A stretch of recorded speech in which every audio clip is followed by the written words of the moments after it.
Good morning बच्चों। देखिए आप लोगों के लिए अनसॉल्व्ड सीरीज चल रही है। अनसॉल्व्ड सॉल्व करने का मैथमेटिक्स का सीरीज हमने स्टार्ट जो किया था उसमें 3 वीडियो हो चुके हैं।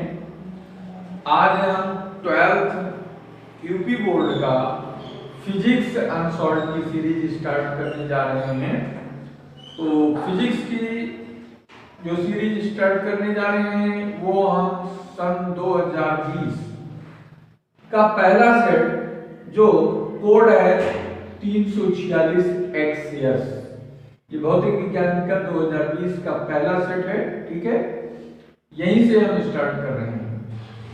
तो बेसिकली जो आपको पेपर मिलता है 12th क्लास का उसमें 9 क्वेश्चन, कुल मिला के 9 क्वेश्चन होते हैं और ऑल क्वेश्चंस आपको अटेंड करने होते हैं। सारे क्वेश्चन आपको करने हैं। 5 खंड इसमें होते हैं।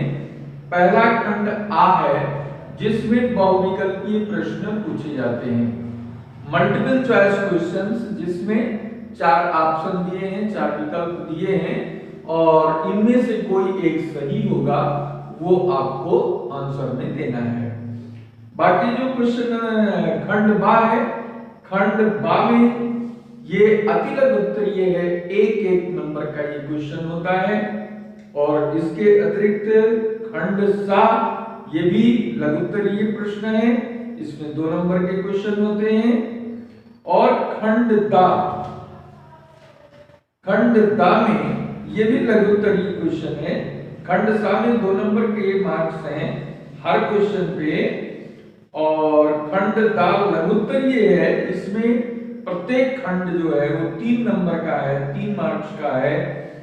खंड या ये लास्ट जो आपका है वो विस्तृत उत्तरीय है, लॉन्ग आंसर टाइप क्वेश्चंस इसमें है, पूछे जाते हैं। और इसमें हर प्रश्न यानी एवरी पार्ट जो है इसका वो 5 मार्क्स का होता है। तो इस खंड के चारों प्रश्नों में इंटरनल विकल्प दिए होते हैं और जो जितने प्रश्न करने होते हैं या जो भी आपको दिया होता है प्रश्न उसी के अनुसार आपको आंसर आपका में लिखना होता है। ठीक है,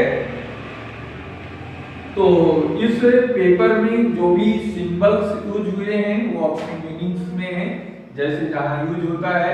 ठीक है, तो सिंबल्स जैसे यहाँ पे ये सिंबल यूज हुआ है तो ये ओम रिप्रेजेंट करता है। ऐसे बहुत सारे सिंबल आपको पूरे पेपर में देखने को मिलेंगे।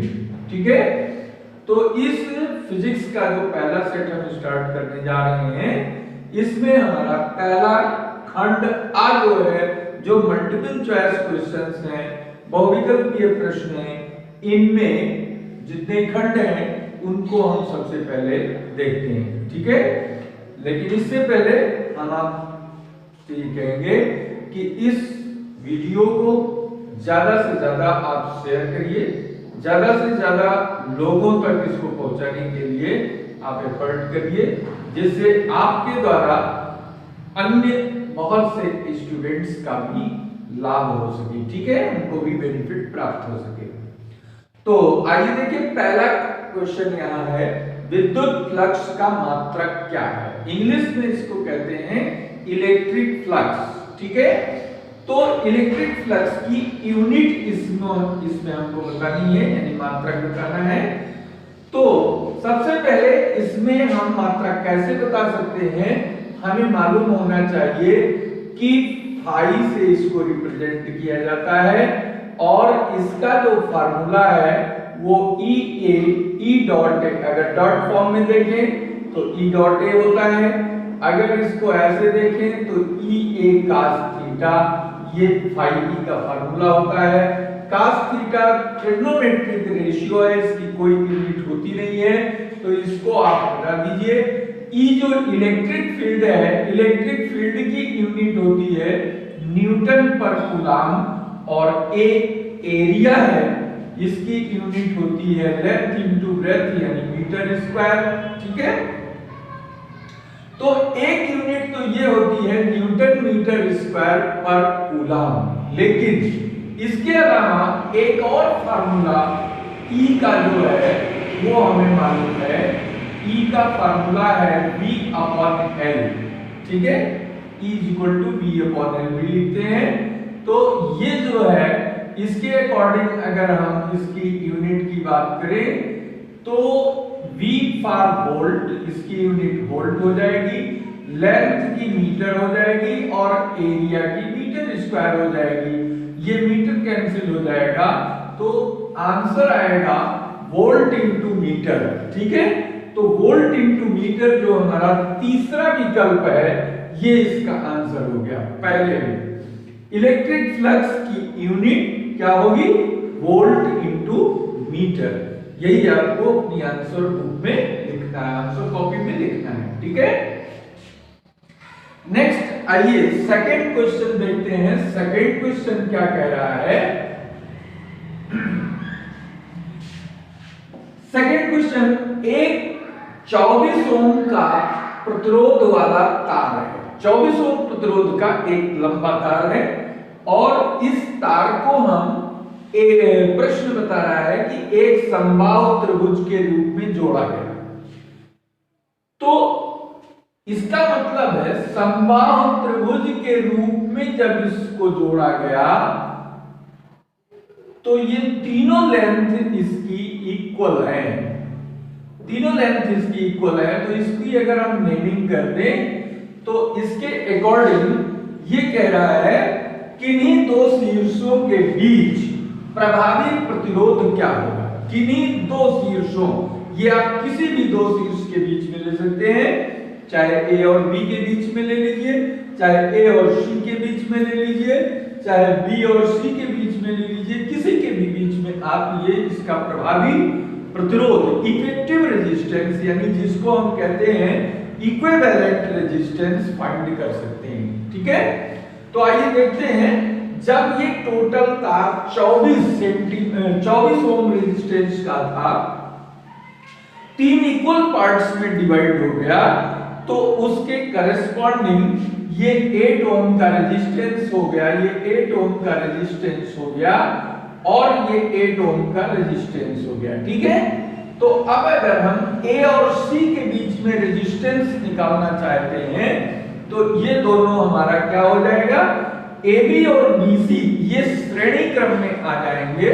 तो इनका AB और BC का तुल्य प्रतिरोध अगर हम ज्ञात करें तो तुल्य प्रतिरोध जो यहाँ पे प्राप्त होगा वो होगा R = 8 + 8 = 16 ओम, ठीक है।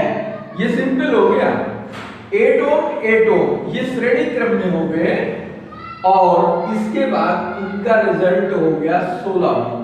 अब A और C के बीच में जो हमें फाइनल निकालना है इसका इफेक्टिव रिजल्ट, तो ये हमारा फिगर ऐसा कुछ बन जाएगा, ठीक है। ये इस तरीके से हम लिख सकते हैं। तो ये हमारा A हो गया और ये C, ये 16 ओम का रेजिस्टेंस हो गया, ये 8 ओम का रेजिस्टेंस हो गया। तो इसको हम लिखेंगे RAC = 1/16 + 1/8। क्यों?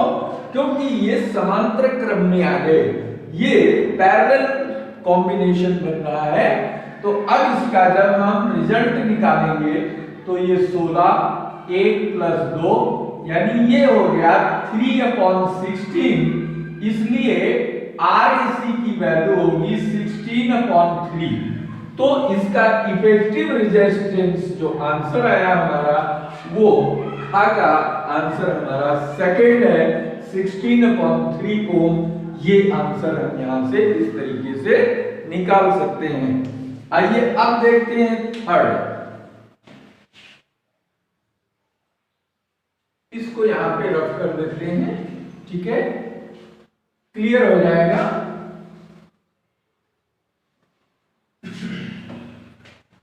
एक प्रत्यावर्ती परिपथ में रेजिस्टेंस 100 ओम, एक्सएल 200 ओम, एक्ससी 200 ओम श्रेणी क्रम में जुड़े हैं।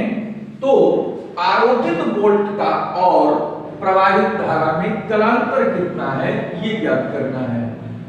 वोल्टेज अप्लाइड वोल्टेज और फ्लोइंग करंट I V और I के बीच कलांतर फेज डिफरेंस निकालना है हमको। R इतना दिया है, XL 200 है, XC भी 200 है। तो इनको देखने से क्लियर हो रहा है कि XL XC के इक्वल है। XL XC के इक्वल है। XL क्या है? XL है ये प्रेरण प्रतिघात और ये है धारितीय प्रतिघात, ठीक है। Inductive resistance and capacitive resistance ये है। ये दोनों वैल्यू जब इक्वल होती हैं तब हम उनको रेजोनेंस कंडीशन कहते हैं।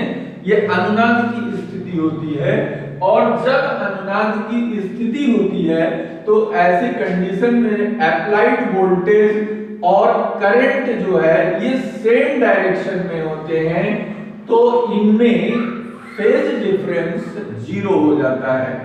वैसे भी अगर देखें तो इसमें जो LC ये क्या बन रही है? LCR सर्किट बन रही है। LCR सर्किट का जो फेज डिफरेंस का फार्मूला आपने पढ़ा है XL minus XC upon R, ठीक है। तो जब ये हमारा 200 माइनस 200 अपॉन R हो जाएगा, इसकी वैल्यू 0 हो जाएगी, तो फेज डिफरेंस भी हमारा 0 आ जाएगा, ठीक है। तो इस तरीके से ऐसे क्वेश्चंस को हम बड़ी इजीली कर सकते हैं।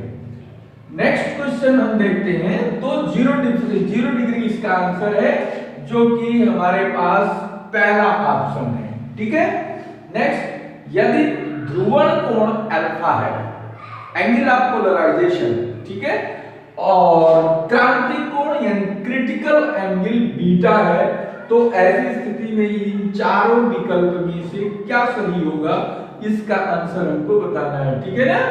तो बहुत अच्छे तरीके से आप जानते हो पोलराइजेशन में आपको पढ़ाया गया है N = tan IP, IP पर एंगल ऑफ पोलराइजेशन इंसिडेंट, ठीक है।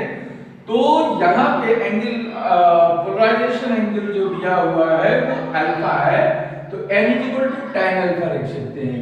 और जो है उसमें आपने लेंस वाले चैप्टर या रिफ्रैक्टिव इंडेक्स वाले चैप्टर जहां पे पढ़ा था, उसमें आपने पढ़ा था कि क्रिटिकल एंगल sin C की वैल्यू sin C = 1/n होता है। तो यहाँ पे क्रिटिकल एंगल क्या है? बीटा, तो हम C के प्लेस पे बीटा लिख सकते हैं, ठीक है ना। अब बीटा आप n के जगह पे ये वैल्यू सब्स्टिट्यूट कर दे तो 1/tan अल्फा हो गया।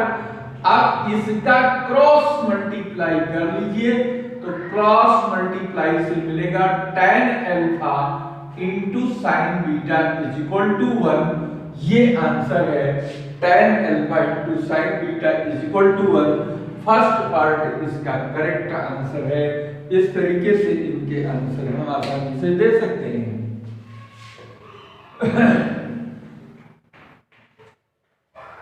नेक्स्ट, अंगा पार्ट जो इसका है उसमें हम देखते हैं क्या है। अंगा पार्ट में ये प्रश्न कह रहा है, एक ही वेग से गतिमान निम्न में से किस कण की डी ब्रोगली तरंग दैर्घ्य अधिकतम होगी?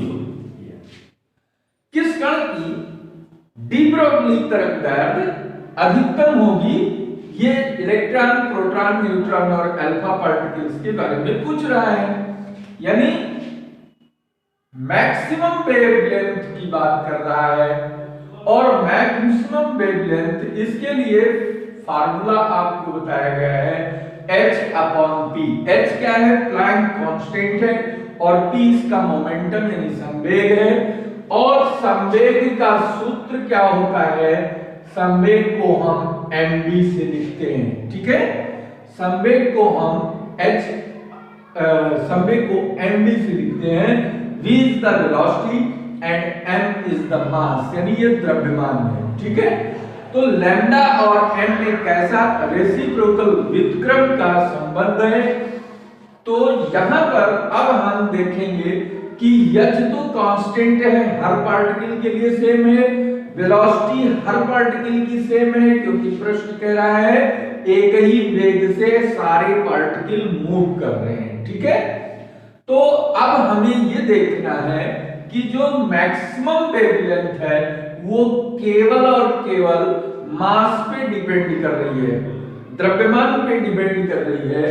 तो द्रव्यमान अब जिसका यहाँ पे पूछ रहा है तरंग दैर्घ्य अधिकतम किसकी होगी, तो अधिकतम तरंग दैर्घ्य उसी पार्टिकल की होगी जिसका मास न्यूनतम होगा, मिनिमम होगा।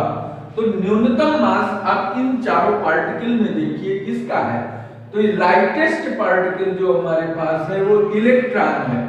इलेक्ट्रॉन से ज्यादा मास प्रोटॉन का होता है, प्रोटॉन से ज्यादा मास न्यूट्रॉन का होता है, और न्यूट्रॉन से ज्यादा मास अल्फा पार्टिकल का होता है। ठीक है, तो इलेक्ट्रॉन का मास सबसे कम है, इसलिए लैम्डा मैक्सिमम होगा इलेक्ट्रॉन का।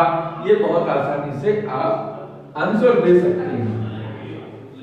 देखो बच्चों, अब लास्ट पार्ट जो इसका है, लास्ट पार्ट में हम देख रहे हैं प्रकाश विद्युत प्रभाव के प्रयोग में आपतित प्रकाश की आवृत्ति न्यू और निरोधी विभव V नॉट के बीच खींचे गए वक्र की ढाल क्या होगी, प्रवणता क्या होगी, स्लोप क्या होगा।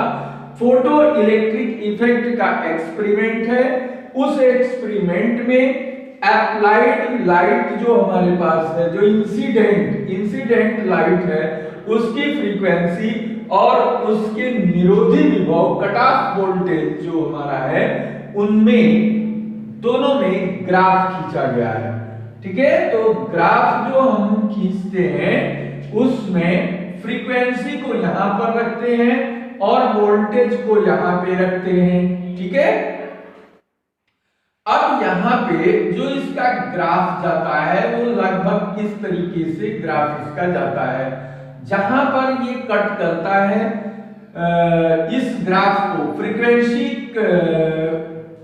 एक्सिस को, जहां पे ये ग्राफ कट करता है वहां पर ये फ्रीक्वेंसी न्यू नॉट होती है। न्यू नॉट यानी थ्रेशोल्ड फ्रीक्वेंसी, जिसको देहली आवृत्ति भी कहते हैं। तो यहां पर अगर हमें स्लोप इसका लेना है तो स्लोप क्या होता है, स्लोप हमने 10th क्लास में पढ़ा है, m लिखते हैं, m is equal to tan theta, tan theta is equal to होता है परपेंडिकुलर अपॉन बेस, जिसको हम लंब बटे आधार लिखते हैं। ठीक है ना, अब लंब बटे आधार के अकॉर्डिंग लंब हमारा ये है, लंब क्या है, v डिनोट कर रहा है, और ये है फ्रीक्वेंसी जो कि आधार है। ठीक है, तो इसके अकॉर्डिंग जो प्रवणता है यानी ढाल है, ढाल जिसे हम कह रहे हैं वो है लंब बटे आधार। लंब v नॉट है और आधार फ्रीक्वेंसी न्यू है। तो इस आंसर को अगर हम देखें तो लास्ट ऑप्शन इसका है v नॉट, यानी cut off voltage upon incident light की जो फ्रीक्वेंसी है यानी आवृत्ति है, इन दोनों के रेशियो को हम स्लोप ऑफ कर्व कहते हैं। ठीक है, स्लोप ऑफ ग्राफ कहते हैं, नॉट ए कर्व। तो इस तरीके से हम इसके चारों विकल्प को बहुत आसानी से सॉल्व कर सकते हैं। ठीक है, इसको नोट कर लें।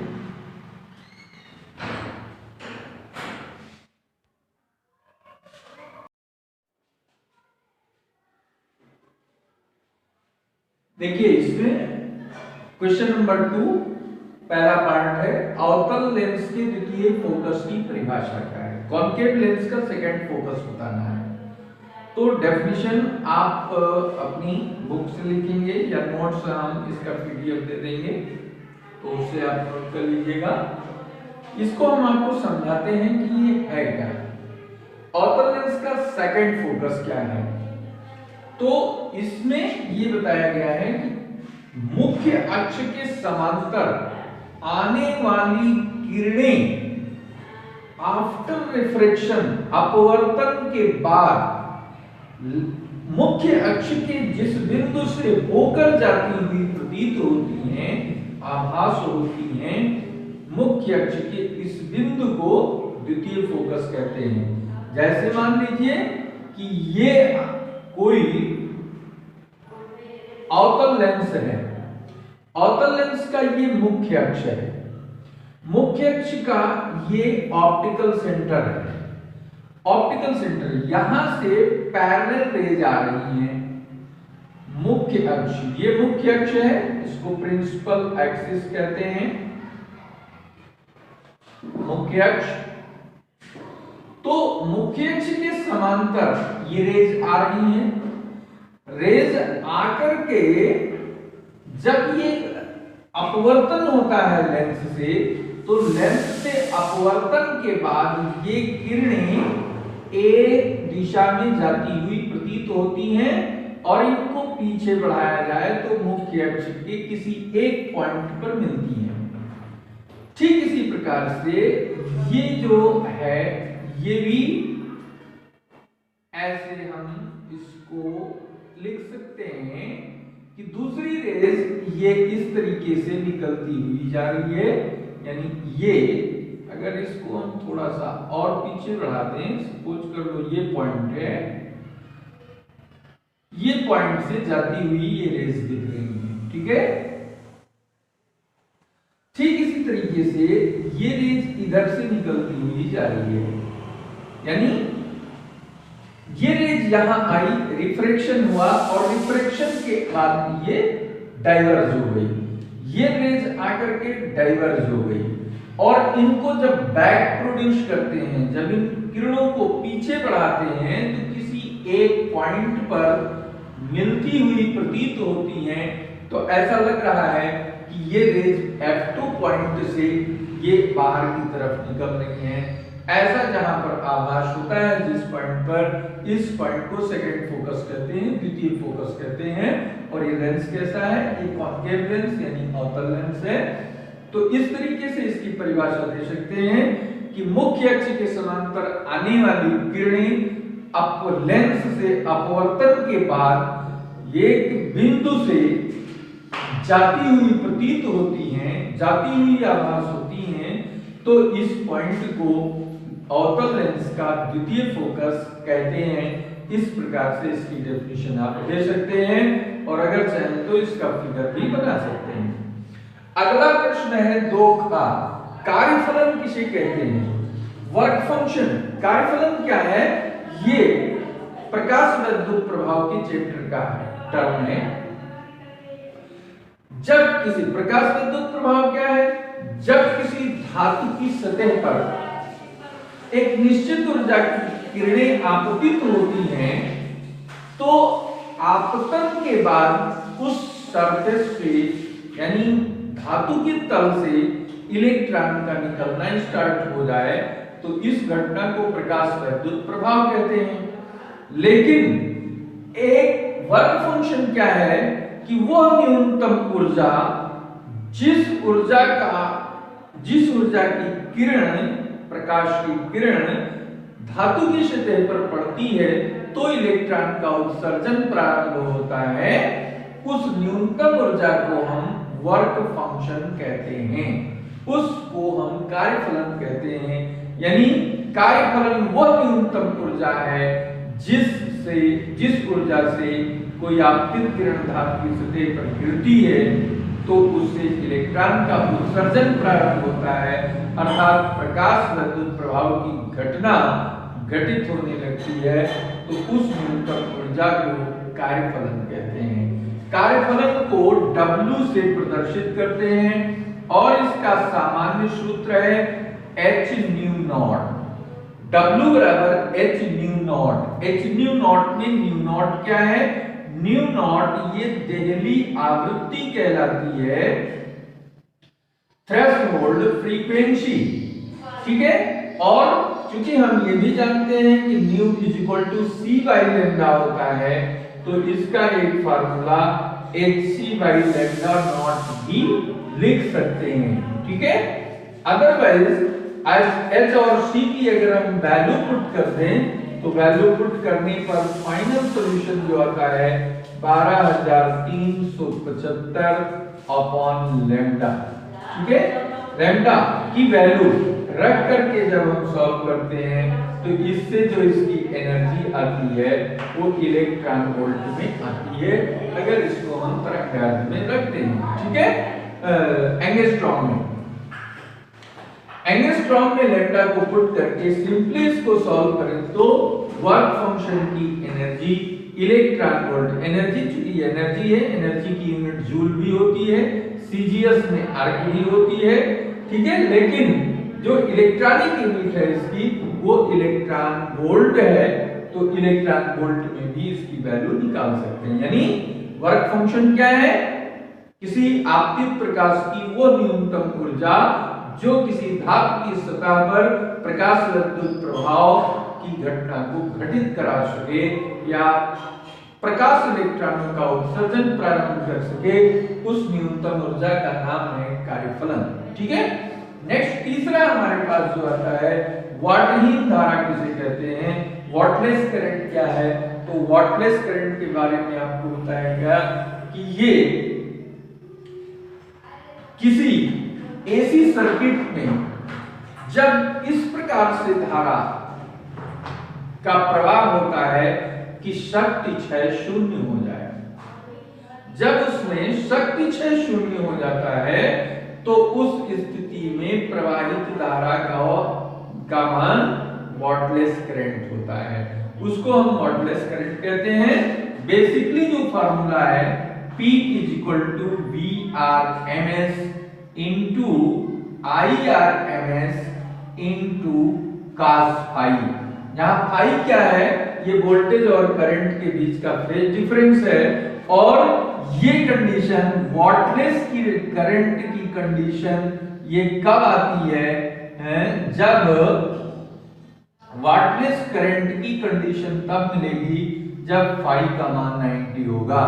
फाई जब 90 होता है तो cos 90 0 होता है, और cos 90 0 पर शक्ति औसत शक्ति क्षय एवरेज जो पावर डीके है वो 0 हो जाता है, इसलिए इसको P बार से भी डिनोट करते हैं। तो औसत शक्ति क्षय शून्य होने की स्थिति में जो करंट का मान होता है उसको वाटलेस करंट कहते हैं। नेक्स्ट विभव प्रवणता किसे कहते हैं, पोटेंशियल ग्रेडियंट क्या है, तो पोटेंशियल ग्रेडियंट के बारे में हम आपको बता दें, किसी तार की एकांत लंबाई में, किसी तार की एकांत लंबाई में जितना विभव होता है, जितना विभव होता है उसको हम विभव प्रवणता कहते हैं, या यूनिट लेंथ में जितना पोटेंशियल डिफरेंस प्रोड्यूस होता है उसको हम विभव प्रवणता कहते हैं, ठीक है। यानी किसी परिपथ में तार के एकांत लंबाई में होने वाले विभव परिवर्तन को विभव प्रवणता कहते हैं, और विभव प्रवणता का सूत्र होता है E = V/L, जहाँ V क्या है, विभव है, विभव में परिवर्तन है, और L क्या है, जो लंबाई दी गई है दो पॉइंट के बीच की। तो इस तरीके से इसको हम अगर सिंपली ऐसा भी लिख सकते हैं डिफरेंशियल फॉर्म में dV/dr, इस रूप में भी लिखा जाता है, जहां पर माइनस साइन क्या इंडिकेट करता है कि जैसे जैसे डिस्टेंस बढ़ती जाती है, लेंथ वायर की बढ़ती जाती है, वैसे वैसे पोटेंशियल गिरता चला जाता है, पोटेंशियल की कमी, पोटेंशियल की डिस्टेंस वैल्यू विभव घटता जाता है। तो इस तरीके से विभव प्रवणता की डेफिनेशन आप लिख सकते हैं कि एकांत लंबाई में जितना विभव पतन होता है उसको हम विभव प्रवणता कहते हैं। और इसकी यूनिट की अगर हम बात करें तो ये वोल्ट इसकी यूनिट विभव की हो गई, लंबाई की यूनिट मीटर हो गई, तो वोल्ट पर मीटर इसकी यूनिट हो गई, ठीक है। तो ये पांचों। नेक्स्ट जो लास्ट पार्ट है वो है मूविंग कॉइल गैल्वेनोमीटर की करंट सेंसिटिविटी क्या होती है, चल कुंडल धारामापी की धारा शुद्धग्राहिता क्या है। तो धारा शुद्धग्राहिता के बारे में आपको बता दें कि प्रति एकांक धारा के कारण किसी भी तार में प्रति एकांक धारा के कारण जितना कुंडली में विक्षेप प्रोड्यूस होता है, जितना डिफ्लेक्शन प्रोड्यूस होता है, उसको हम धारा की सुग्राह्यता कहते हैं। ठीक है, यानी धारा की सुग्राह्यता क्या है? मूविंग कॉइल गैल्वेनोमीटर में पर यूनिट करंट के कारण जितना डिफ्लेक्शन सुई में आता है उसको धारा की सुग्राह्यता या सेंसिटिविटी कहते हैं। ठीक है, तो आज के इस वीडियो में हम इन्हीं दोनों प्रश्नों तक सीमित रखेंगे। नेक्स्ट वीडियो क्वेश्चन नंबर 3 से अगला स्टार्ट करेंगे। तो ये वीडियो अगर आपको अच्छा लगा तो इसको ज्यादा से ज्यादा शेयर करिए और नेक्स्ट वीडियो इसके प्राप्त करने के लिए इस चैनल को सब्सक्राइब करके और बेल आइकन दबा दें, जिससे आपको हर वीडियो टाइमली प्राप्त होता रहे, और ज्यादा से ज्यादा शेयर करके दूसरों को भी इसका लाभ प्रदान कराने का पूर्ण प्रयास करिए। और इसी के साथ इस वीडियो को यहीं पे हम कंप्लीट करते हैं। Thank you.